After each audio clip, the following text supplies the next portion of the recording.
Waalaikumsalam warahmatullahi wabarakatuh. Kita pertama-tama kita mulai berdoa dulu ya. Ya Bu. Bismillahirrahmanirrahim. Amin.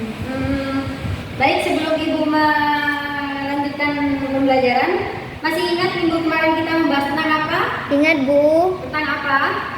Al-Quran dan wahyu terakhir. Bagus, masih ingat ya? Ya Bu. Baik, sekarang Ibu akan menjelaskan tentang sejarah penurunan Al-Quran. Al-Quran diturun secara berangsur-angsur berupa beberapa ayat dari sebuah surah atau beberapa sebuah surah yang pendek secara lengkap. 1. Cara-cara wahyu diturunkan itu ada 3. Yang pertama, wahyu turun secara langsung. Yang kedua, wahyu turun dari balik tabir. Yang ketiga, wahyu turun dengan perantara malaikat Jibril atau Ar-Ruh Al-Amin. Terus proses turunnya wahyu itu ada 3 kelompok. Yang pertama itu berpendapat bahwa Al-Quran diturunkan sekaligus ke langit dunia pada Lailatul Qadar atau malam kemuliaan. Terus yang kedua berpendapat bahwa Al-Quran diturunkan ke langit dunia secara bertahap. Yang ketiga berpendapat bahwa Al-Quran pertama kali diturunkan secara sekaligus pada Lailatul Qadar dari Lauhul Mahfuz ke Baitul Izzah. Yang ketiga ayat pertama dan terakhir diturunkan. Ayat pertama yang diturunkan itu surat Al-Alaq ayat 1 sampai 5. Dan ayat yang terakhir diturunkan itu surat Al-Maidah ayat 3. Pengertian ayat dan surah dalam Al-Quran. Menurut bahasa, surah berasal fasah atau bagian dari kitab atau buku. Menurut istilah, surah Al-Quran adalah kumpulan dari beberapa ayat atau Al-Quran. Ada 3 nama atau istilah sendiri tentang ayat itu, ada 3, yaitu as-sab'u, at-tiwal, al-mi'un, al-masani, dan al-muwassal. Hikmah diturunkan Al-Quran secara berangsur-angsur itu ada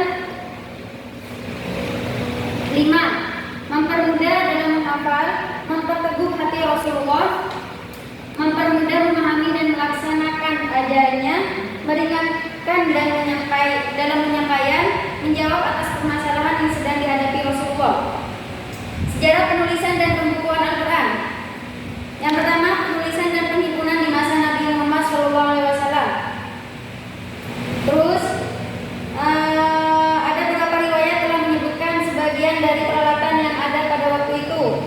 As-sub, yaitu pelepah kurma.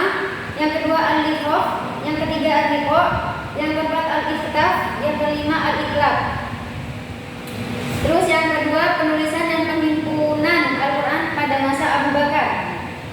Zaid bin Sabit sangat hati-hati dalam menjalankan tugas meskipun ia seorang penulis wahyu yang utama dan hafal seluruh Al-Quran. Dalam menjalankan tugasnya ia berpegang pada 2 hal, yaitu ayat-ayat Al-Quran yang ditulis di hadapan Nabi dan ayat-ayat yang dihafal oleh para sahabat yang hafid Quran.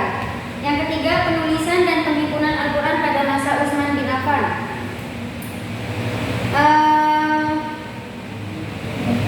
Ada juga fungsi dan tujuan Al-Quran diturunkan.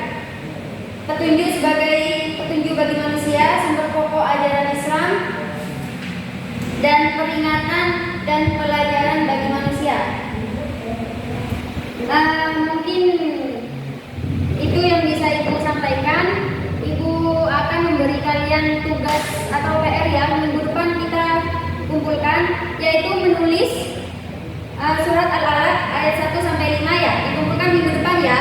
Ya Bu. Baik, cukup sekian dari saya dan dari Ibu, kurang lebihnya mohon maaf. Wassalamualaikum warahmatullahi wabarakatuh. Waalaikumsalam warahmatullahi wabarakatuh.